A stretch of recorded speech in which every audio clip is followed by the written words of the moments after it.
আসসালামু আলাইকুম রাহমাতুল্লাহ।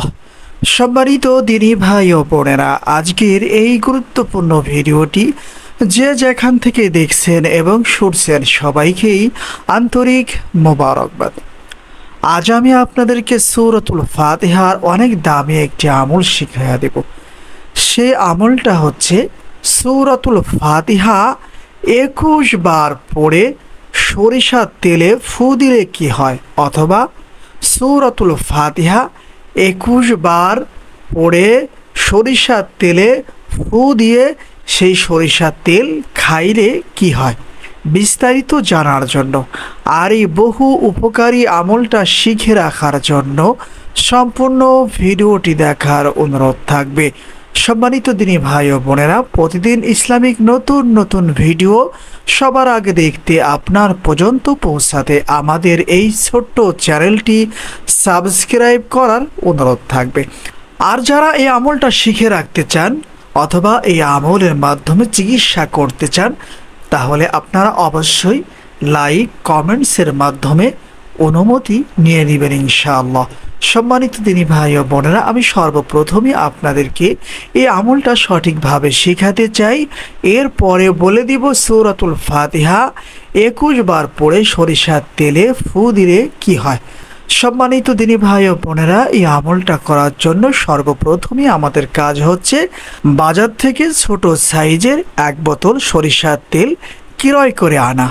এরপরে কোনো একদিন ফজরের নামাজের পরে এই আমলটা করে নিতে হবে। ধরে নিন আমি বাজার থেকে ছোট সাইজের ১ বোতল সরিষার তেল নিয়ে আসছি। এখন আপনাদেরকে এই আমলটা আমি যেভাবে করে দেখাবো আপনারা চেষ্টা করবেন আমার দেখানো পদ্ধতিতে এই আমলটা সঠিকভাবে করার জন্য। আমি দোয়া করি আল্লাহ সুবহানাহু তাআলা যেন আমার মতো করে আপনাদেরকে এই আমলটা করার তৌফিক দান করেন, এবং যে উদ্দেশ্যে এই আমলটা আমরা করব আল্লাহ সুবহানাহু তাআলা যেন আমাদের সেই নেক উদ্দেশ্যকে কবুল করে নেন। সকলেই বলি আমিন। সম্মানিত দিনী ভাই ও বোনেরা, ফজরের নামাজ আদায় করার পরে অজু অবস্থায় জায়নামাজ বিছিয়ে বসবেন। জায়নামাজের উপরে বসা অবস্থায় ৩ বার এই ছোট্ট ইস্তেগফারটি পড়ে নেবেন, যেমন আস্তাগফিরুল্লাহ রব্বি মিন কুল্লি যামবি ওয়া আতুবু ইলাইহি।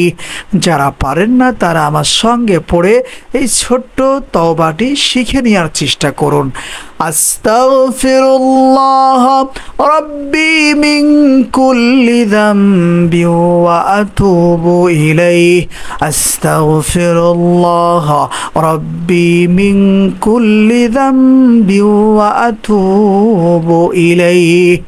৩ বার ইস্তিগফার পাঠ করা হয়ে গেলে সরিষার তেলে কোনো ফু দিবেন না। এরপরে আমাদের কাজ হচ্ছে আমরা ৫ ওয়াক্ত নামাজের মধ্যে যেই দুরূদ শরীফ পড়ে থাকি, যাকে আমরা দুরূদে ইব্রাহিম বলে থাকি, যেমন আল্লাহুম্মা সাল্লি আলা মুহাম্মাদ ওয়া আলা আলি মুহাম্মাদ কামা সাল্লাইতা আলা ইব্রাহিম ওয়া আলা আলি ইব্রাহিম ইন্নাকা হামিদুম মাজিদ। আল্লাহুম্মা বারিক আলা মুহাম্মাদ ওয়া আলা আলি মুহাম্মাদ কামা বারাকতা আলা ইব্রাহিম ওয়া আলা আলি ইব্রাহিম ইন্নাকা হামিদুম মাজিদ। সম্মানিত দিনী ভাই ও বোনেরা, ৩ বার দুরূদে ইব্রাহিম পাঠ করতে হবে, তবে তেলের বোতলে কোনো ফু দেওয়ার প্রয়োজন হবে না। এরপরে আমাদের কাজ হচ্ছে বিসমিল্লাহ সহ সূরাতুল ফাতিহা আমার দেখানো পদ্ধতিতে আপনারা পড়া শুরু করবেন, যেমন বিসমিল্লাহির রহমানির রহিম আলহামদুলিল্লাহি রাব্বিল আলামিন। হয়তোবা এই নিয়মে পড়বেন, আর যদি এই নিয়মে পড়তে না পারেন দ্বিতীয় পদ্ধতিতে পড়ার চেষ্টা করবেন, যেমন বিসমিল্লাহির রহমানির রহিম আলহামদুলিল্লাহি রাব্বিল রাব্বিল আলামিন আর রহমানির রহিম মালিকি ইয়াউমিদ্দিন ইয়াকা না'বুদু ওয়া ইয়াকা নাস্তাঈন ইহদিনাস সিরাতাল মুস্তাকিম সিরাতাল লাযীনা আন'আমতা আলাইহিম গায়রিল মাগদুবি আলাইহিম ওয়ালাদ-দাল্লিন। বিসমিল্লাহ সহ সূরাতুল ফাতিহা একবার পড়া হয়ে গেলে তেলের বোতলের মুখটিটা খুলে তেলের বোতলে একটি ফু বা দম করবেন, যেমন এরপরে আবার পড়বেন বিসমিল্লাহির রহমানির রহিম আলহামদুলিল্লাহি রাব্বিল আলামিন আর রহমানির রহিম। সূরাতুল ফাতিহা সম্পূর্ণ পড়া হয়ে গেলে তেলের বোতলে আরও একটি ফু বা দম দিবেন, যেমন এরপরে আবার বিসমিল্লাহ সহ পড়বেন বিসমিল্লাহির রহমানির রহিম আলহামদুলিল্লাহি রাব্বিল আলামিন আর রহমানির রহিম। ধরে নিন আমি বিসমিল্লাহ সহ এবারও সূরাতুল ফাতিহা সম্পূর্ণ পড়ে নিয়েছি। এখন আবার সরিষার তেলের বোতলে আরও একটি ফু বা দম করে নেব, যেমন সম্মানিত দিনী ভাই ও বোনেরা, বিসমিল্লাহ সহ আমার দেখানো পদ্ধতিতে সূরাতুল ফাতিহা 21 বার আপনাদেরকে পাঠ করতে হবে, আর 21 বার এই তেলের বোতলে 21টি ফু বা দম করতে হবে। এরপরে আমাদের কাজ হচ্ছে 2 বার দুরূদে ইব্রাহিম পাঠ করে নেওয়া আর তেলের বোতলে 2টি ফু বা দম করা, যেমন সাল্লাল্লাহু আলাইহি ওয়াসাল্লাম সাল্লাল্লাহু আলাইহি ওয়াসাল্লাম। সম্মানিত দিনী ভাই ও বোনেরা, আপনাদেরকে আবারও একটু বোঝাইয়া দিই, এই আমলটা অবশ্যই চেষ্টা করবেন ফজরের নামাজের পরে কষ্ট করে একবার করে নেওয়ার জন্য। সর্বপ্রথমই 3 বার ইস্তিগফার পাঠ করবেন, তেলের বোতলে কোনো ফু দিবেন না। এরপরে 3 বার দুরূদে ইব্রাহিম পাঠ করবেন, তেলের বোতলে কোনো ফু দিবেন না। এরপরে বিসমিল্লাহ সহ সূরাতুল ফাতিহা 21 বার পাঠ করবেন, তেলের বোতলে 21টি ফু বা দম দিবেন। এরপরে 2 বার দুরূদে ইব্রাহিম পাঠ করবেন, তেলের বোতলে 2টি ফু বা দম করবেন। ধরে নিন আপনারা আমার দেখানো পদ্ধতিতে সূরাতুল ফাতিহার এই আমলটা করে নিয়েছেন অথবা 1 বোতল সরিষার তেল পড়ে নিয়েছেন।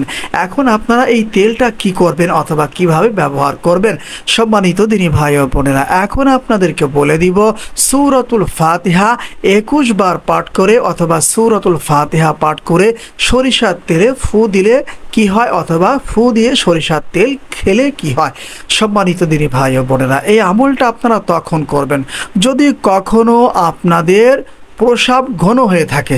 অনেক সময় দেখা যাচ্ছে ডায়াবেটিসের সমস্যা আছে অথবা ঘন ঘন পেশাব হয়ে থাকে। এই সমস্যা অথবা এই রোগগুলা যাদের আছে, ঘন পেশাবের সমস্যা যাদের আছে, ডায়াবেটিসের সমস্যা যাদের আছে, তারা সূরাতুল ফাতিহার এই আমলটা সঠিকভাবে একবার করে নেওয়ার চেষ্টা করবেন। আর চেষ্টা করবেন যতদিন পর্যন্ত এই সরিষার তেল না ফুরাবে ততদিন পর্যন্ত সকালবেলায় বাসি পেটে 7 ফোঁটা করে সরিষার তেল খাওয়ার জন্য। আপনারা যদি সঠিকভাবে সূরাতুল ফাতিহার এই আমলটা করতে পারেন আর সঠিকভাবে প্রতিদিন সকালবেলায় বাসি পেটে 7 ফোঁটা করে সরিষার তেল খাইতে পারেন, আশা করি ইনশাআল্লাহ আল্লাহ সুবহানাহু ওয়া তাআলা চাইলে আপনার ডায়াবেটিস সহ ঘন পেশাবের সমস্যার সমাধান করে দিবেন ইনশাআল্লাহ। আসসালামু আলাইকুম ওয়া রাহমাতুল্লাহ।